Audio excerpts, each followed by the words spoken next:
Hello, everybody, and a warm welcome to our seminar on learn how unique detector technology is driving modern crystallography.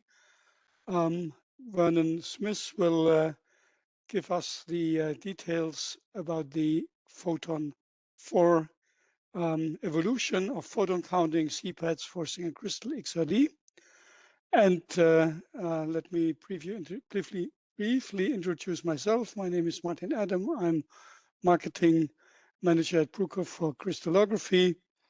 Vernon Smith has quite a long history in using X-ray diffraction during PhD and PhD times and postdoc times.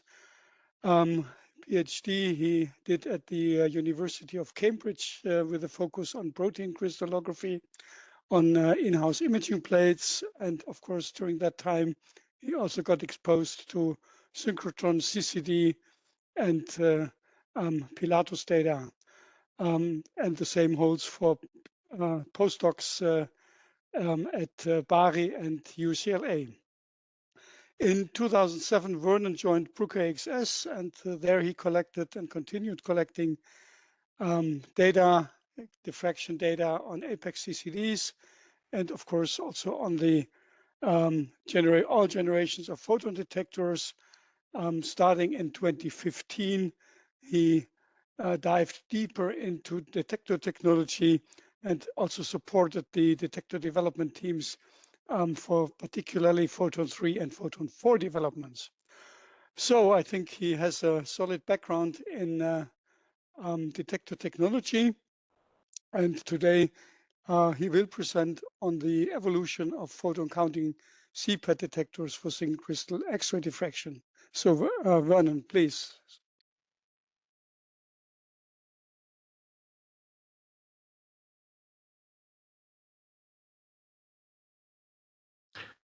Hello, thank you for joining us today with this webinar. We'll be talking about our latest Photon 4 detector and provide a historic overview of the evolution of photon counting CPADs for crystallography.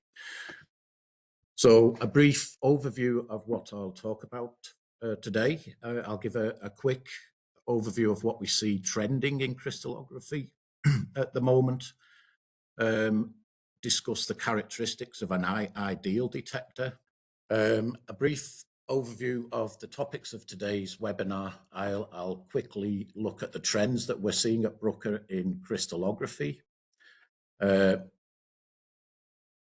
briefly cover the characteristics of an ideal detector.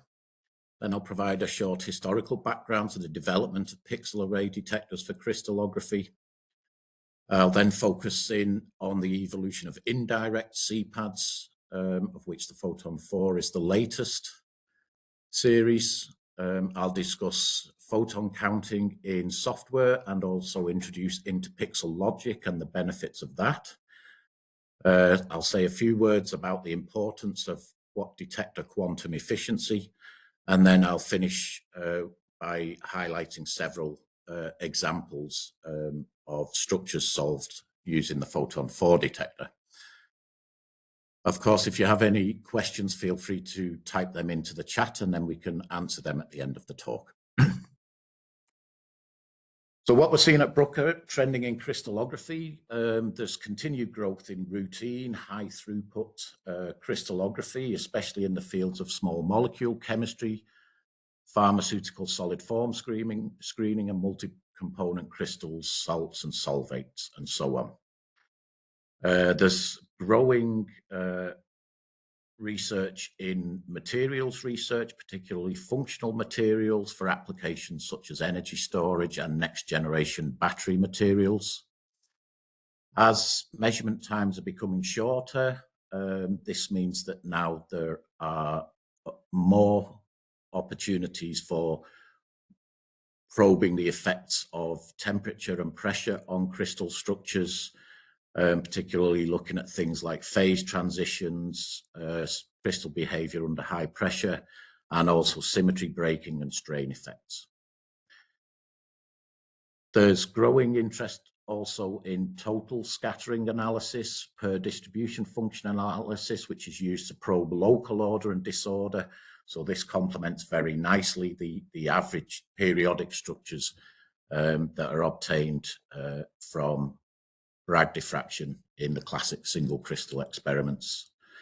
And finally, as the detectors are becoming more sensitive, and with the introduction of quantum methods to charge density approach, there's renewed focus on obtaining information not only about the molecular structure, but also the electronic structure of materials in bonding, polarization, and so on. So one of the key technical developments that's driving these research trends is the increased use of higher energy radiation, such as moly and silver. And this is now becoming much more useful with the introduction of high intensity sources, such as the IMUS Diamond 2 sources. So to go with these high intensity, higher energy X-ray sources, we need faster detectors with good quantum efficiency for moly and silver. So what are the characteristics of an ideal home lab single crystal detector? So the detector should be sensitive for all of the wavelengths that are used to collect data. So this is copper, molybdenum, and silver on typical home lab instruments. And that sensitivity is required to measure the weak diffraction from all crystal types. You need a good dynamic range to measure strong and weak data simultaneously on the same frame. You need good spatial resolution to measure reflections close together without any overlap, so you get accurate integrated intensities. You need a large active area of the detector, preferably with no gaps. This maximizes reciprocal space coverage, and also a larger detector will expand your experimental versatility, as I'll show you towards the end of this talk. To take full advantage of high intensity X-ray sources, you need fast shuttleless data acquisition. And of course, you need a robust, stable detector, which is particularly essential for longer experiments that are typically seen in charge density measurements, for example, and also for comparative studies where multiple structures are collected on the same crystal under different non-ambient conditions. So the image on the right is showing a typical diffraction pattern represented in 3 dimensions. And so you can see there are a lot of reflections there, all very sharp and nicely separated on the detector. There's also a lot of strong reflections and also weak reflections, which are recorded just above the background. So to provide a quick historical overview of the development of pixel array detectors. So if we start actually at the bottom of the slide, the first large area detectors that were introduced in the early 1980s, for example, image plate detectors developed by Fujifilm. There were also multi-wire proportional counters as well. So the image plates had really large active areas, but they were very slow and had significant readout dead time. Towards the end of the 1980s and the early 1990s, the first CCDs became available, such as the Siemens Smart and the Bruker Apex detector.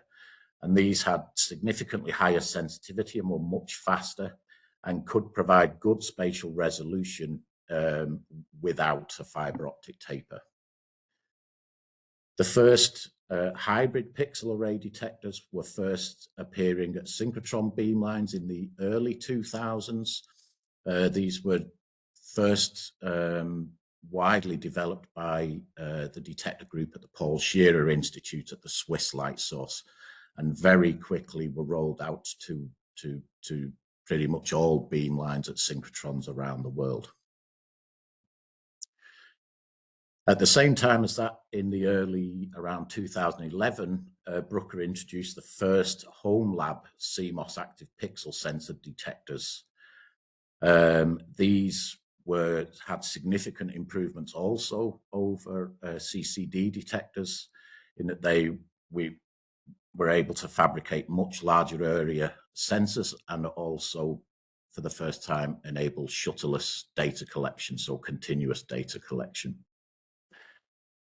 Shortly after that, the first home lab PHOTON became available. That was then followed by the first home lab CPADs, so charge integrating pixel array detectors, such as the Bruker PHOTON II, and then subsequently the PHOTON III.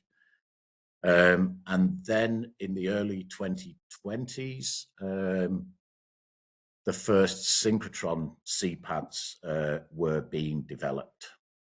And then finally, in 2025, we introduced the PHOTON IV, which is a home lab photon counting CPAD.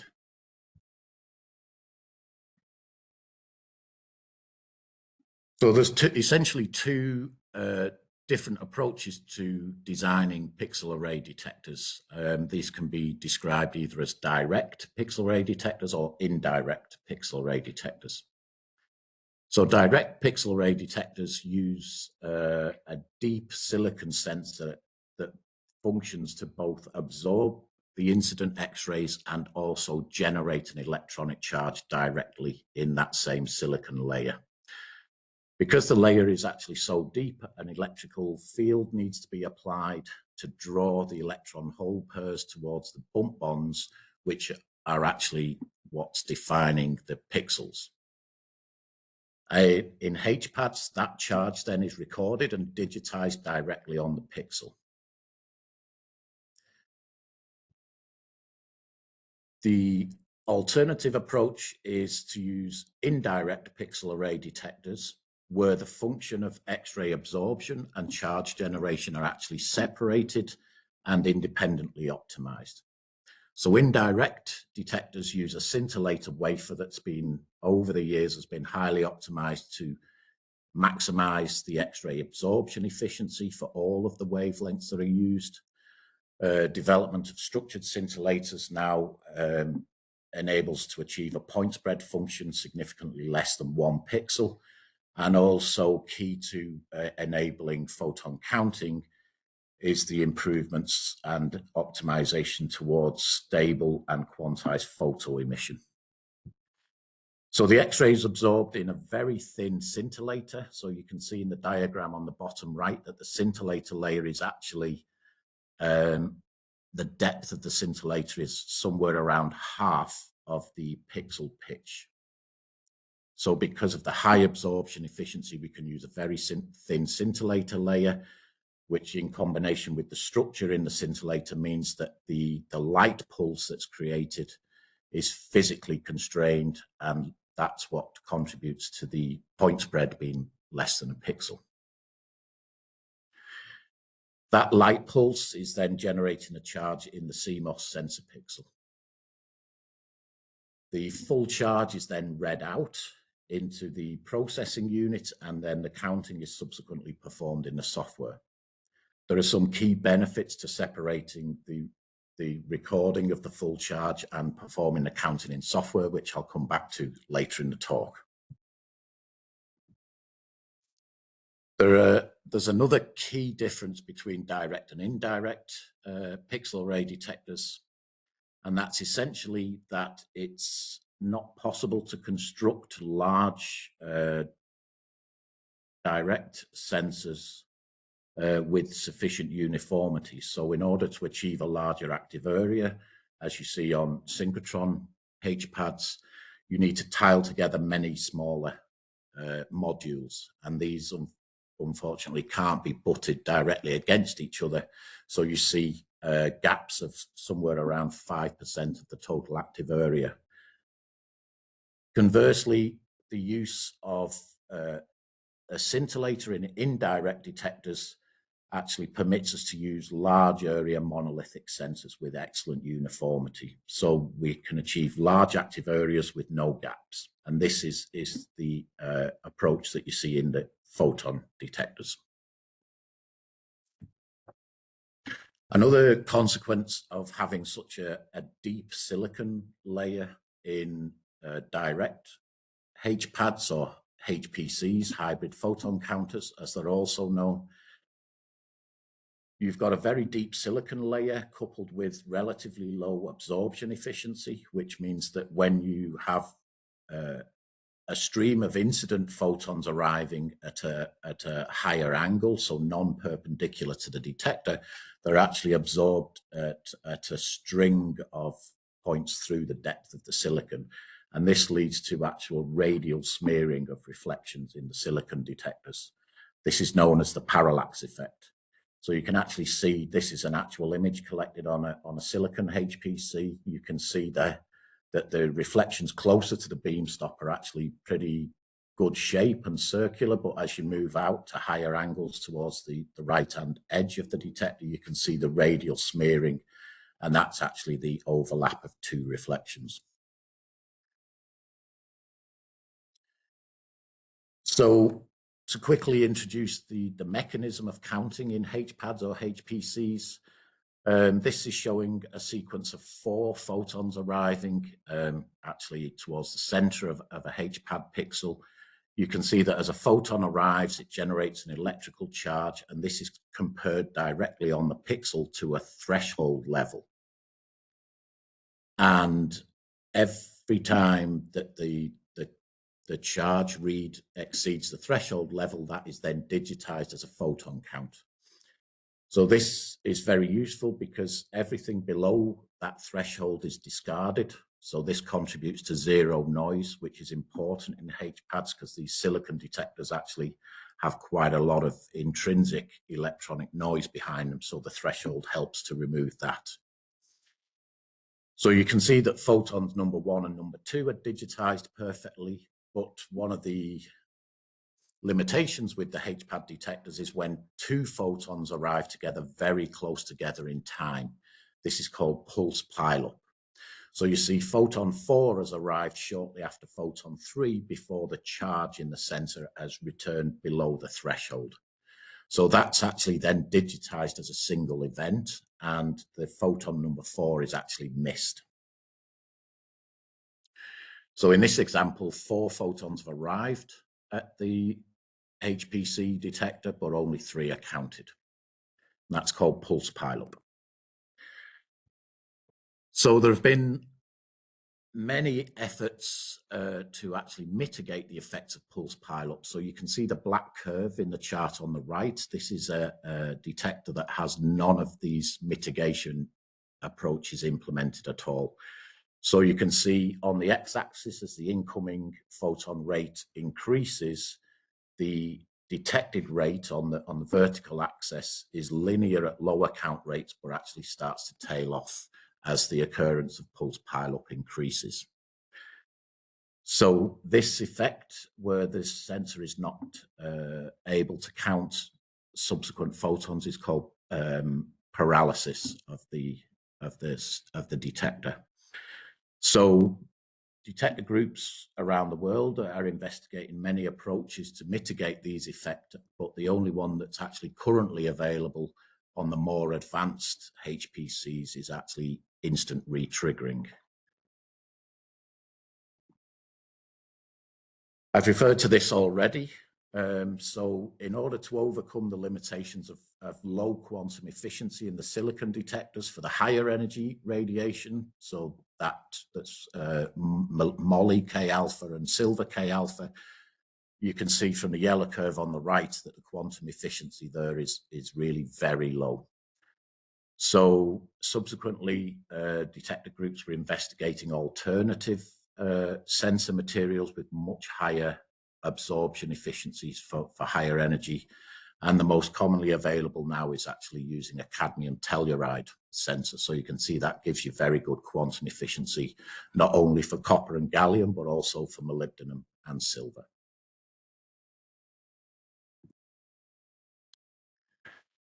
And most recently, detector groups, again, most prominently the guys at the Paul Shearer Institute at the Swiss Light Source have actually been working on developing charge integrating pixel arrays for synchrotrons and also at X-FELs. So this was initially motivated by the pulse pilot problems in the HPAD detectors, which were really prohibitive in being able to collect useful data for the next generation really high flux synchrotrons and also for the X-ray free electron laser sources.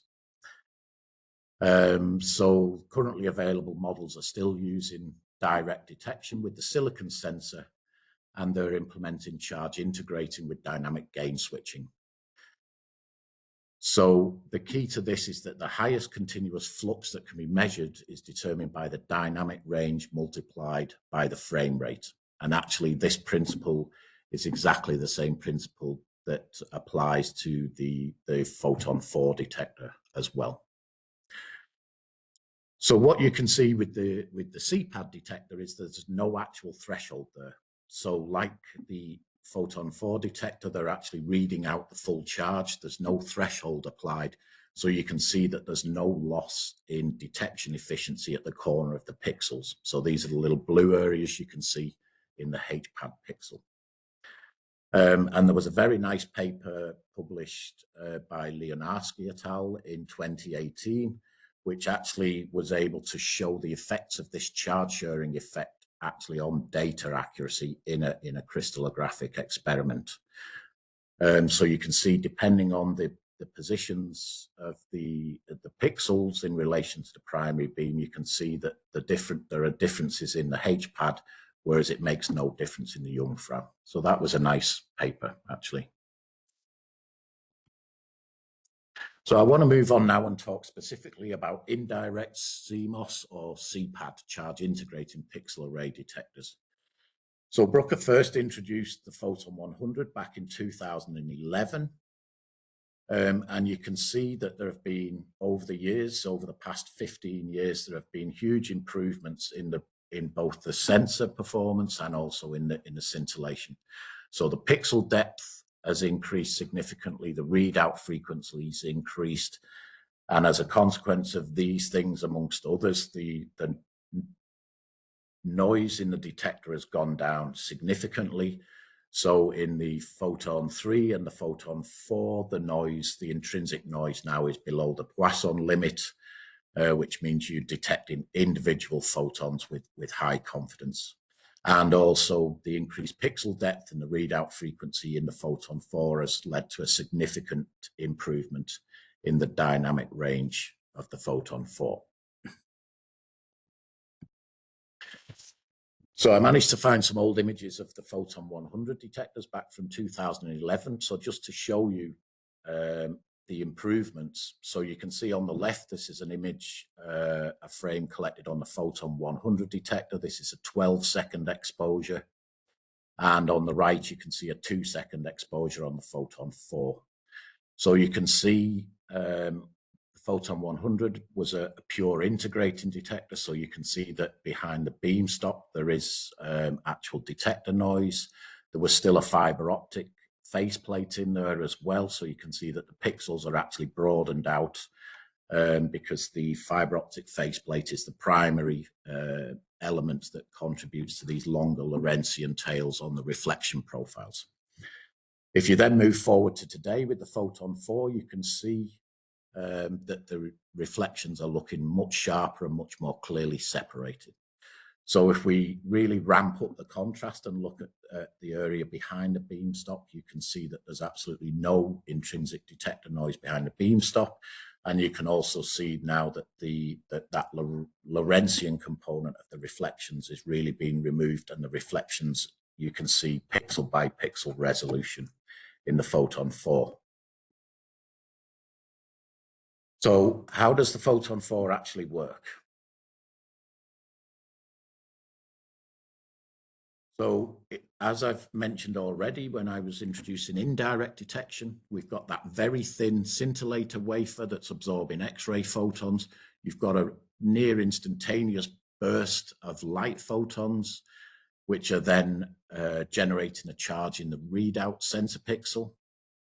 And what we're doing is actually continuously sampling that pixel at very high frequency and using massively parallel readout, we're then transferring that full charge readout into the processing unit, which enables real-time photon counting in the software. So in the Photon 4, we now have 32-bit image depth and very fast frame rates, which allows the processing of strong and weak reflections in one frame. So we're now achieving count rates greater than 10 to the 6 counts per second per pixel. So how do we achieve photon counting in a charge integrating detector in a CPAD? So what we're actually doing is continuously sampling the contents of the pixels using non-destructive readouts. This is the adaptive oversampling principle that was actually first introduced in the Photon II detector. So during a frame, we're actually continuously sampling the pixel contents, and then periodically we're actually sampling and resetting the pixel back again. So you can see we're seeing the single photon signal to noise is really very high. So you can see the arrival of photon number 1, photon number 2, and then we've got a reset, and then photons 3 and 4 are arriving in very quick succession. But because that charge is additive, then we are actually counting all 4 of the arriving photons. So you can see that's in contrast to the HPADs, where the 4th photon was actually lost due to pulse pileup. So this means we're getting much more accurate data and achieving good linearity at high count rates. Just to show you a little more detail about the noise. So this counting regime really means that we've got noise-free detection. So this is a really extreme demonstration of that. So we've got a powder sample that was exposed for 100 seconds. You can see, and if we zoom in behind the beam stop, you can see that even after 100-second exposure, there's still no noise there. And you can see the pixel counts in the chart below. So you can see that the bright orange areas are actually experimental diffuse scattering, and any intrinsic detector noise would be seen behind a beam stop. So you can see there's no noise. These 100-second exposures that we're looking at here are actually somewhere between 50 and 100 times longer than you would typically expose for a general single crystal data collection frame. So next, I'd like to look at photon counting in the software and the unique benefits that this allows us to bring. And this is what we call interpixel logic. So by reading out the full charge, we're able to actually reconstruct the arrival of photons. So this diagram here shows you a case where a photon is arriving at the boundary of 4 pixels. You can see that in the image on the left. What we're actually reading out from each of those 4 pixels is a charge equating to a portion of a single photon event. And because we're counting in the software, we can apply interpixel logic to actually take the integrated intensities from those 4 pixels and reconstruct. So this means that we're not losing the photons in the corner of the pixels through charge sharing, as we saw earlier with the HPAD detectors. Again, this is contributing to higher accuracy in the data. As I mentioned on the opening slide, there's a lot more research emerging now into fields that require higher energy X-ray radiation, moly and silver, for example. So the quantum efficiency for those wavelengths is really becoming more and more critical. So higher quantum efficiency provides you with higher signal to noise ratio. So the signal's accurately preserved and you're getting sharper diffraction spots and more accurate intensity measurements. You're getting shorter measurement times, and all of this together means that you're getting better resolution and refinement.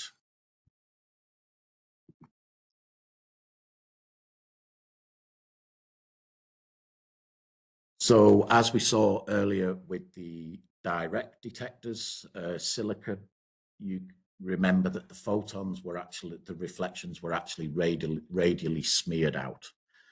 Another key advantage of using indirect detection with this very thin scintillation wafer for absorbing the X-rays is that all the X-rays are stopped in a very short distance. So if a string of photons is arriving at the same point in the center of a pixel, they will all be constrained within that pixel. Whether it's at a low angle or a high incident angle, the photons are stopped instantaneously and contained within that single pixel. So the ability to record well-separated reflections with a good profile and a good signal to noise, you need a good point spread function, but you also need to eliminate this parallax effect.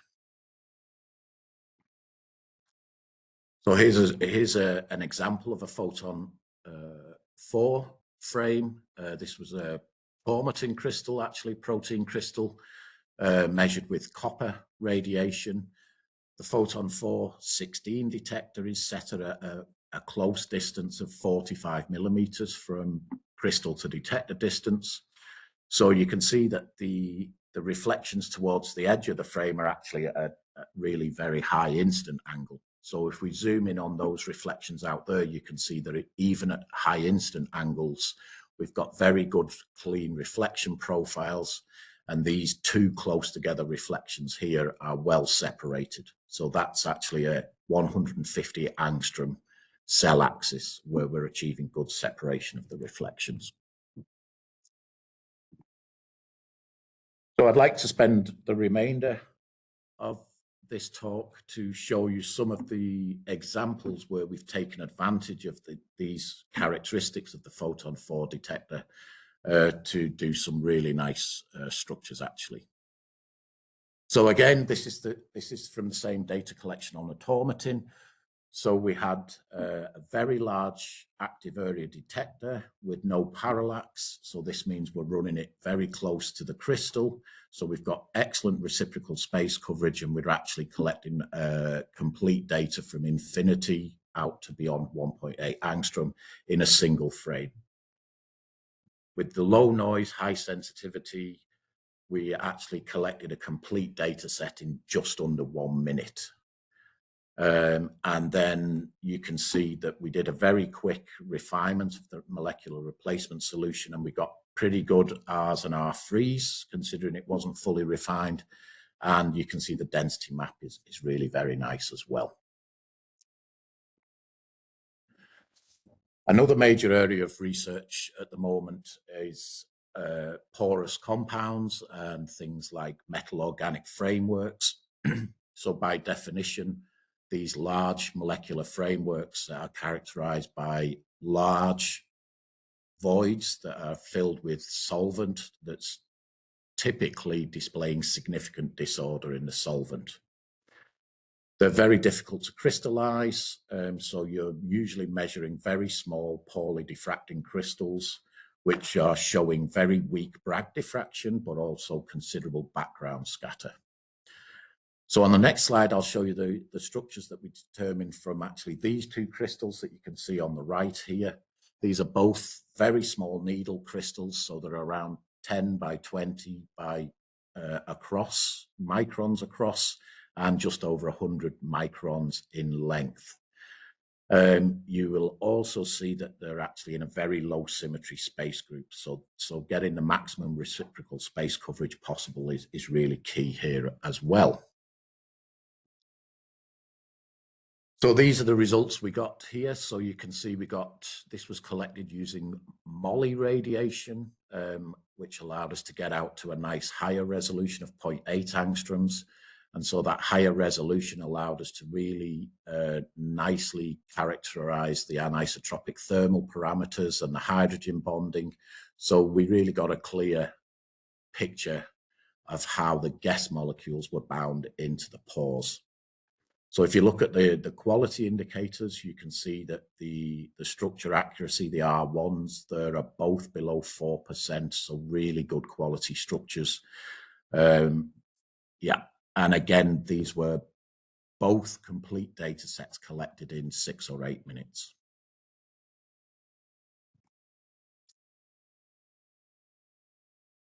Another example here, this is again a pretty small crystal of a tungstate compound. So this is actually a good model system for studying structure luminescence relationships in solid state materials. This again is very strongly absorbing, so requires higher energy radiation. So we collected both on moly and silver, and you can see at both of those wavelengths, again, we're collecting very quickly in around 15 minutes with very good R1 there of below 2% in this case.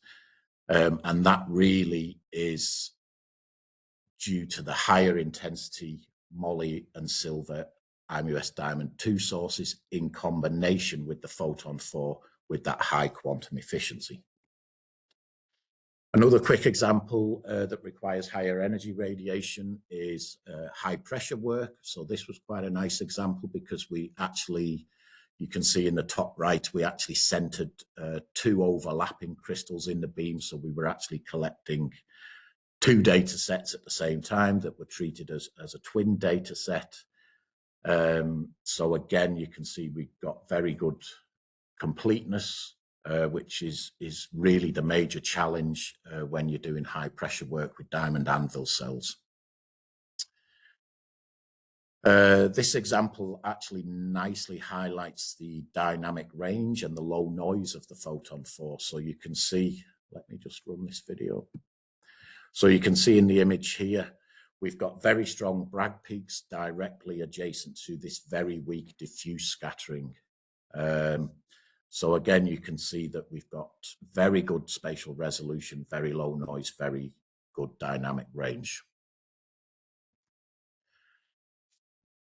Something that's becoming increasingly common as the methods are developing quite rapidly at the moment is per distribution function analysis. So this allows you to actually study the local structure in crystalline, but also in amorphous samples, often in addition to the single crystal Bragg diffraction or powder diffraction. So the photon 4 detector is actually really very good at doing this. It allows you to collect a very large amount of data over a large gamma angle. And what we're actually doing is collecting data as a series of 2 theta settings and then actually merged and then integrated into a 1D data set. So again, this really is showing the stability of the detector and the uniformity. PDF is actually a subtraction method, so you need really very stable response from the detector. And finally, something a little bit unexpected, but this again is really highlighting the accuracy of the measurements in the photon 4 detector. So generally, you wouldn't consider trying to determine the absolute structure of small organic compounds using silver radiation. But what we've shown here is due to the compressed reciprocal space, you're actually able to collect much more data, much more effective, much more efficiently. And also what you see is the anomalous signal in the bottom right. You can see the anomalous signal is much more constant and uniform out to much higher 2 theta angles. And again, this allows you to really calculate the absolute structure with very good Parsons Q or FLAC-X parameters. So just to summarize, photon 4 detectors, are they ideal detectors? I hope that you can appreciate that we've shown that it really is sensitive for all wavelengths, high quantum efficiency for copper, silver, and moly. We've seen examples demonstrating the dynamic range and the spatial resolution. We've seen the benefits of using large area detectors with good reciprocal space coverage. We've seen some surprisingly fast data collections and also we've demonstrated the stability of the detector between measurements.